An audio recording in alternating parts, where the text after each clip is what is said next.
गरीब मजदूर के मसीहानु हो, जल्दी करा द माई रिहानु हो। ये माई सुना, गरीब मजदूर के मसीहानु हो, जल्दी करा द माई रिहानु हो। आओ निकाल पूजा करे नाम राउर जाप के, ओ निकाल पूजा करे नाम राउर जाप के। ए माई रिहाई करा द मनीष कश्यप के, ए माई रिहाई करा द मनीष कश्यप के। देशवा में होखताटे बड़ी गजदारी, कब नजर फेरबू हो मैया दुलारी। ए माई सुना, देशवा में होखताटे बड़ी गजदारी, कब नजर फेरबू हो मैया दुलारी।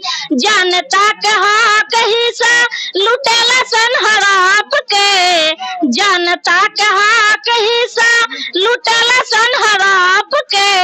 ए माई रिहाई करा द मनीष कश्यप के, ए माई रिहाई करा द मनीष कश्यप के।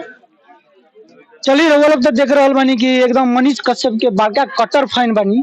यहाँ के बहुत सारा ऐसा गाना गईले बानी जोन की एकदम यूपी बिहार झारखंड में अभी वायरल चलता नहीं मनीष कश्यप के लेके।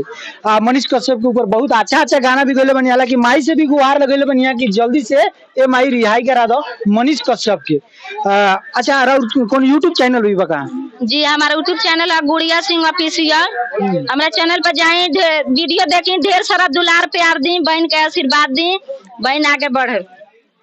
यहाँ के यूट्यूब चैनल बटे गुड़िया सिंह ऑफिशियल करके।